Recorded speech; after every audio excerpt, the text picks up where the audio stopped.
Welcome back to Origami Snowman. You remember a couple videos ago, I thought it would be fun for you to listen to me eat? And it was just the worst thing ever. Now, what if you listen to me cook? How's that? Can I cook and play golf at the same time? Well, guess what? I'm much better at one than the other. I mean, I'm just saying, you don't get chubby eating, playing golf. That's what I meant to say. So I'm real good at cooking. I'm not great at golf. So either way, let's see how this goes. That could have gone so much better. Oh gosh.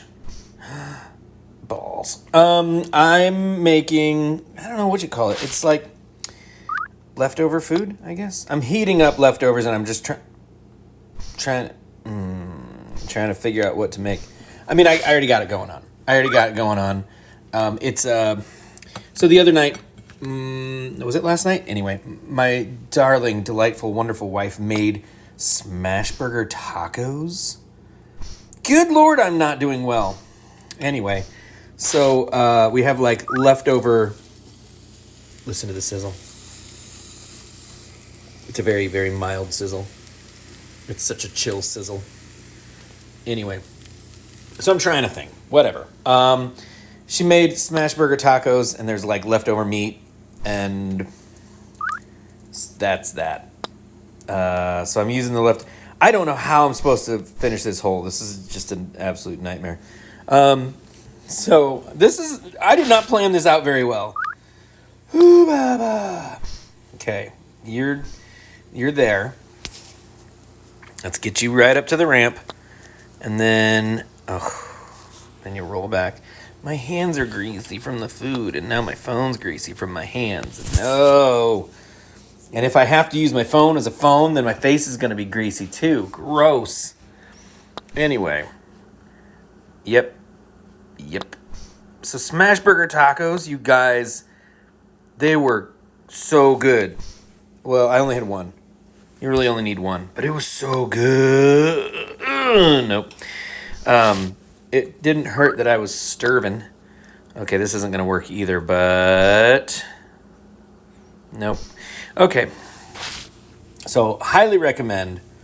You know what a smash burger is, and you know what a taco is. Now, imagine those two things together. Did your brain explode? It should have.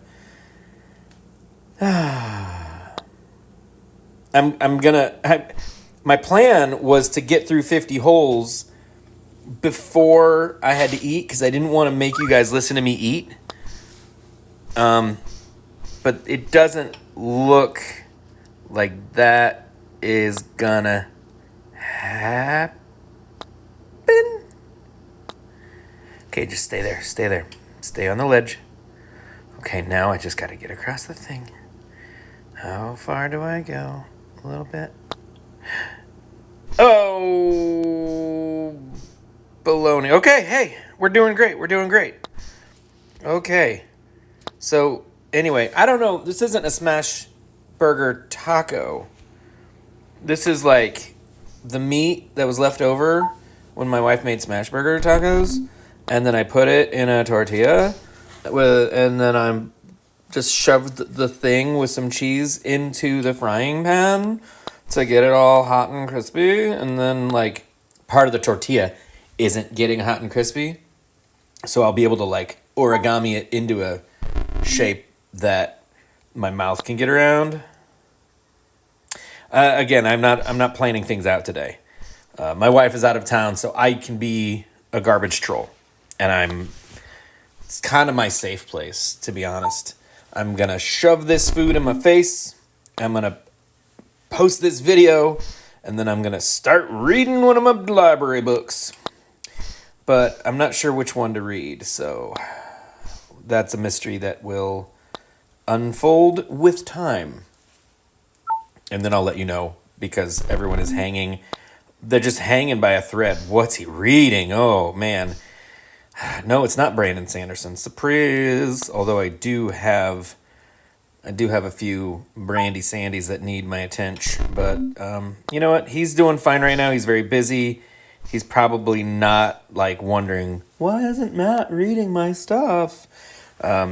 Listen, Brandon Sanderson, yeah, no, I'm taking a Brandon break, but I also set aside John Steinbeck, who is one of the greatest writers who ever lived. It's just the book I was reading, East of Eden, is going fantastically well, by the way. I'm very early on. But it's also my book. Like, I own the book, so like I'm like nobody needs me to return it to the library. So I'm gonna read the books that have a an expiration date first. You know what I'm saying? Right? You know how that works. And they're both pretty big books, and they both are the beginning of a very critically acclaimed, or maybe fan favorite series. I don't know if critics acclaimed them. How does it? Yeah. What? Aren't we all critics in our own right? Do we have to have like some kind of critic card in order, like, if I say, "Hey, my book's pretty good," that's a claim, right? And I'm pretty critical. So is is Secretly Kings now critically acclaimed? I mean, yeah.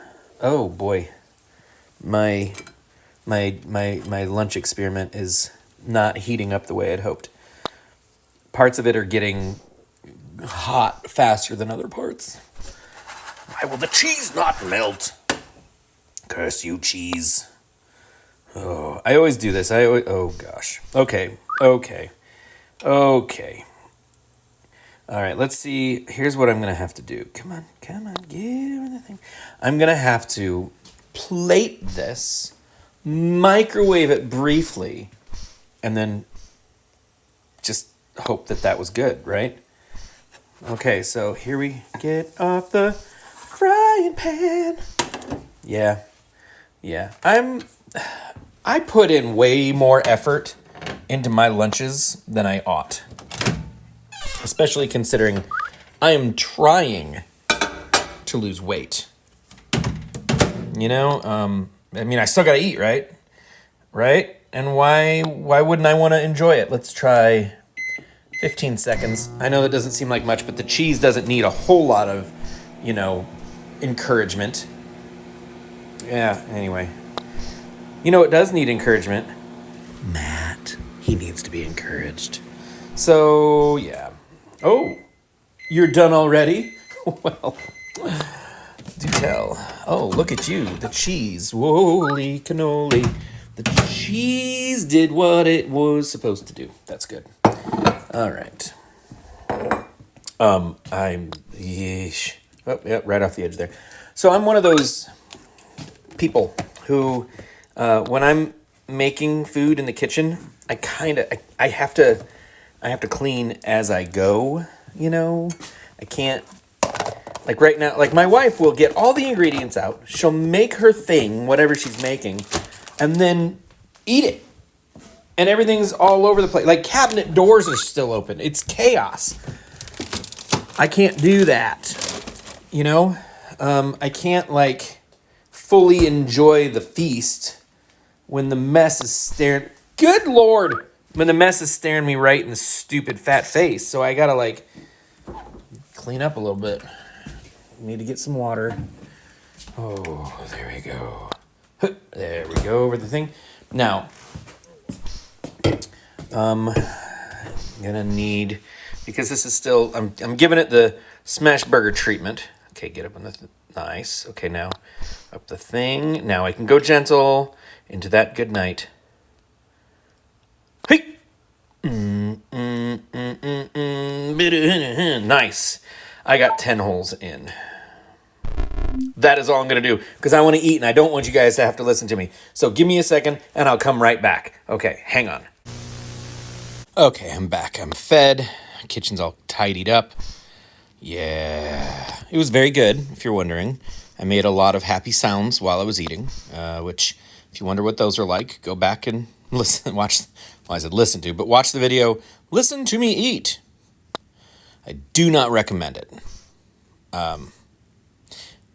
I will say it's one of my more enthusiastic videos, but also one of my more upsetting. Anyway, Today I met with a new driver. I think I mentioned that in the other video. That, yeah, he's from a different district and he's all experienced and everything. That's great. His license has all of his appropriate documentation and whatnot. So I'm just helping him get situated on his bus, kind of answering questions, helping out.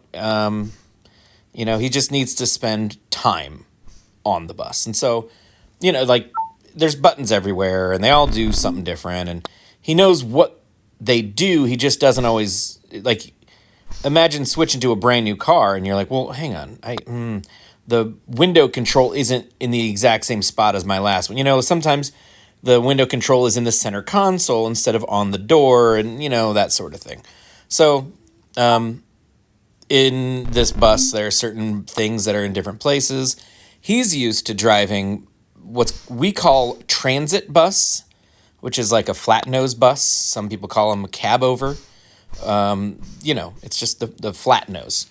And the thing about a flat nose bus is your front wheels, when you're driving a flat nose, your front wheels are behind you. Now, if you take a second and think about that, it's weird. It's real weird. You turn much later than you think you should in a transit, in a flat nose.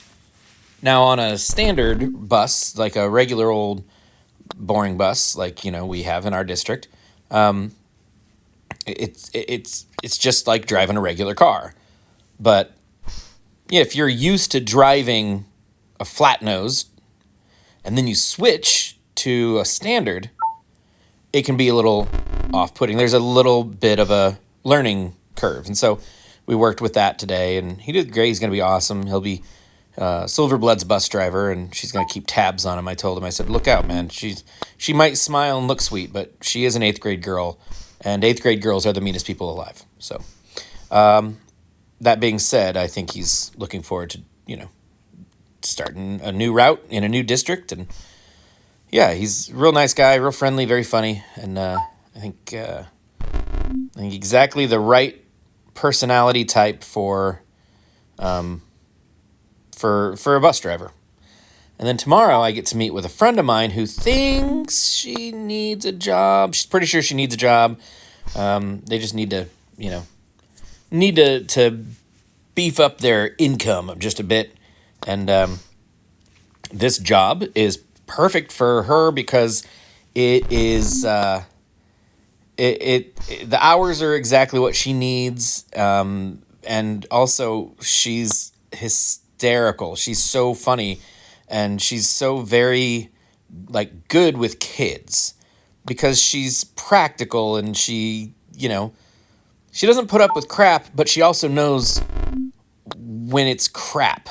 Do you know what I'm saying? Some people get snappy and bent out of shape over nothing, but she knows the difference. She knows the difference between something that needs dealt with and something that needs to be laughed off. So I'm excited for that. Plus, it's always fun when my friends get to drive a bus, because then all of a sudden that thing that I talk about all the time becomes real to them. And instead of being a little annoyed by my expertise, they now value it and they welcome it. So also, if she does decide that this is for her, then I'll more than likely be her trainer. And won't that be fun? I'll irritate the crap out of her. I'll constantly quiz her on the 200-point inspection. I'll say, all right, name the 5 parts of your air brake system. And she'll be like, we're not there yet. And I'll be like, you're supposed to be there. And I'll say, where are your flashcards? What did you do with the notes I gave you? And then she'll cry, and then we'll lose another driver. And that's my job. So, very, very looking forward to that. So, yeah. Now, this job that I do, I love it. It's my favorite job that I've ever had. I absolutely adore this job. I've had a lot of jobs, and they weren't all great jobs. My first job, I worked in a hardware store, and I was bad at it, real bad at it, because I don't know anything about that stuff. People would be like, yeah, I need this blah, blah, blah, blah, blah thing, and I'd be like, All right, cool. Is that a plumbing thing, or is that a pet thing, or is it wallpaper? Which? And they knew pretty much right away. Yeah, he doesn't know what he's talking about. So yeah, they gave me menial tasks, and I was still pretty bad at. They kept me on for a year and a half, and then I quit. And oh, yeah. I could have done better. I should have done better. They should have fired me. Is really what should have happened. But after I left there, it didn't get any better. I went and worked at a place in my hometown called Dairy Sweet.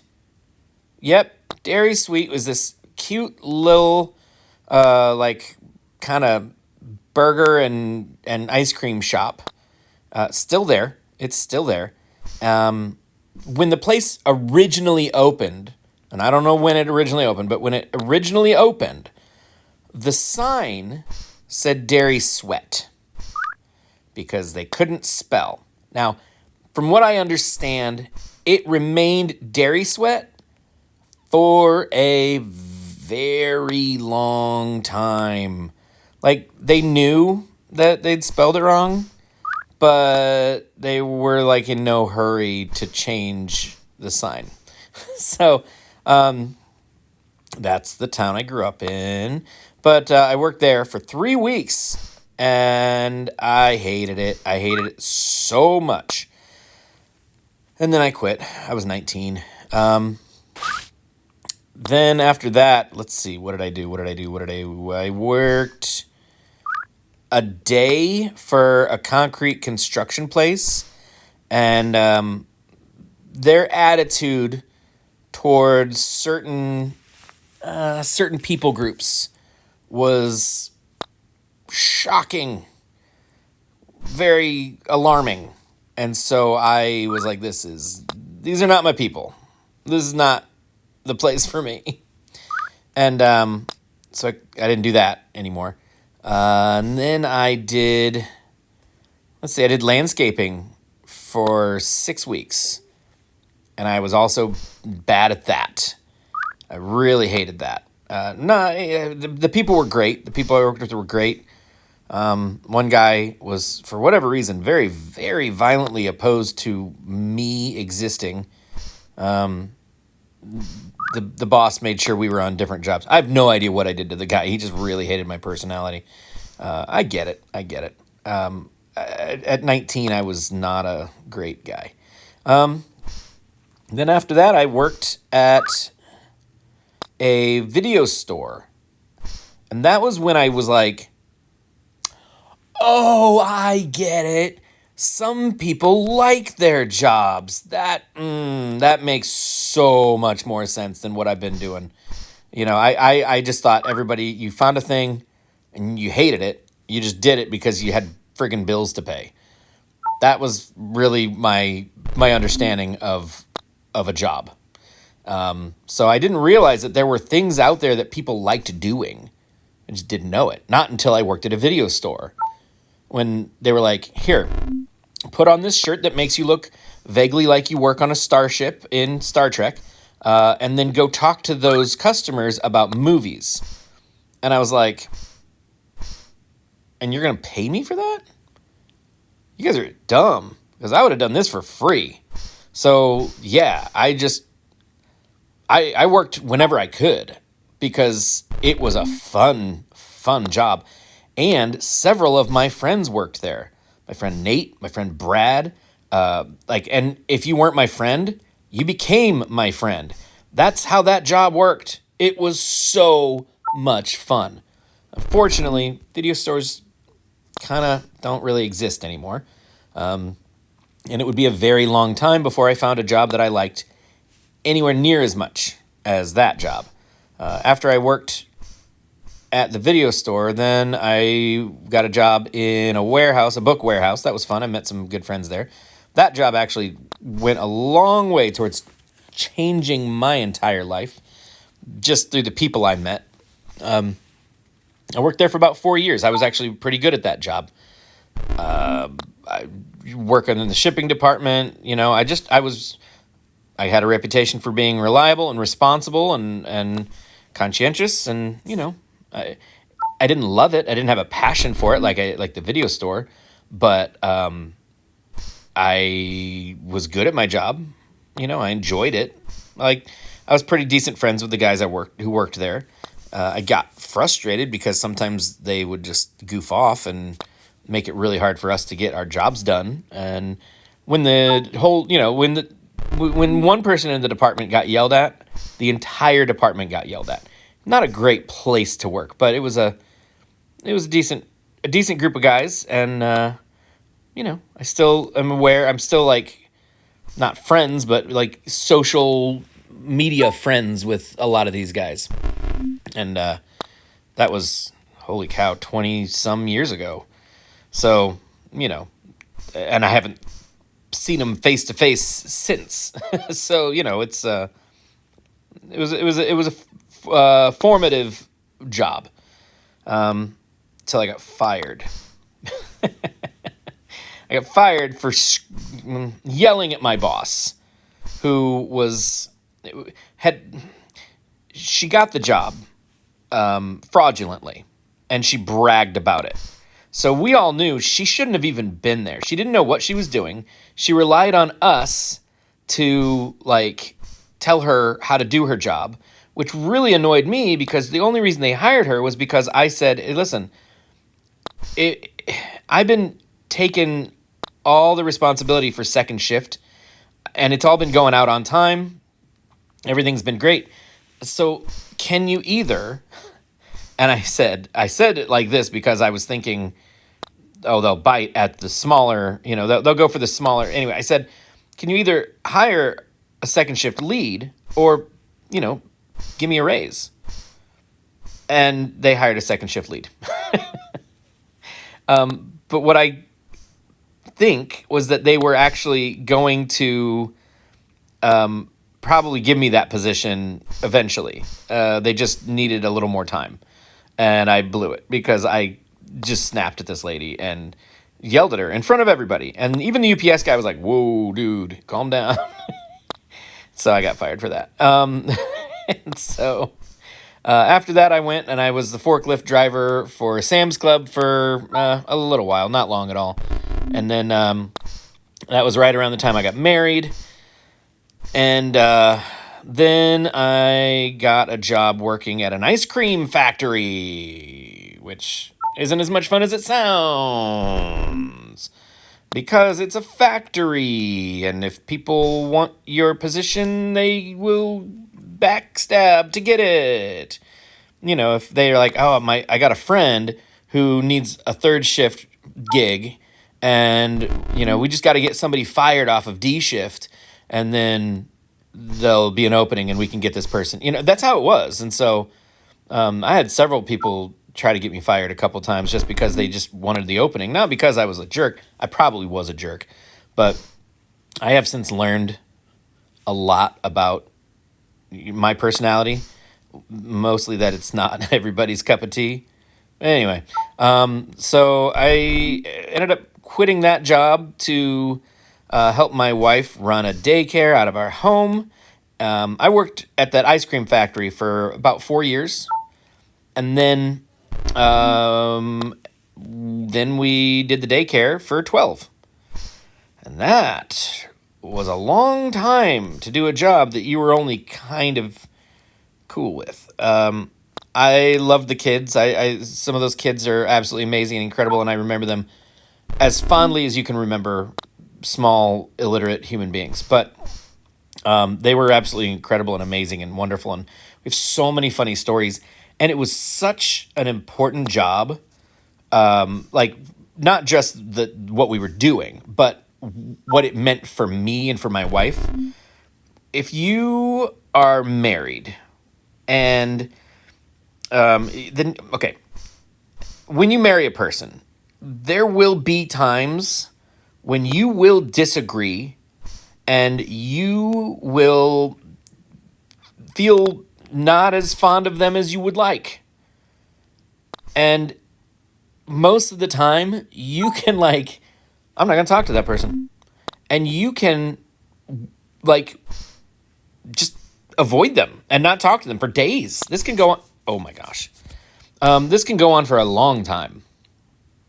Now, if you work with them, if they are the only other adult in your vicinity, if they're the only other person that you can have an intelligent conversation with, then you learn to choose your battles. It's such a healthy thing to learn how to get over it quickly. Like if I threw away bananas that she was going to use for banana bread, and she's like, "Hey, I was saving those. I was making banana bread." I'm like, "Well, when have you ever made banana bread? There's already like 11 bananas in the freezer. That's a lot of banana bread. Were we like feeding the neighborhood banana bread now?" You can decide, do we want to be mad at each other and not talk to each other for 3 days over banana bread? Or do we just admit that, okay, we got to move on? Anyway, we learned to move on. So that was as headachy as it was important. Anyway, and now here I am, bus driver and trainer. And I love it. This is my favorite job I've ever had. It's just incredible and wonderful, and you get to meet so many kids. And I look back at all those other jobs, and I realize that they were all preparing me in one way or another for this job. It's amazing how that works. Anyway, I hope you guys one day find something you're passionate about, and I hope that you're able to do it, and I hope that you find fulfillment in everything you do, but that's unreasonable. So I hope you find fulfillment in at least one thing, and I hope that it's noteworthy and that it changes your life for the better in the same way that so many things did for me. And thanks for listening to me make my lunch. I love you guys so much, and I hope to see you in the next one. All right, goodbye.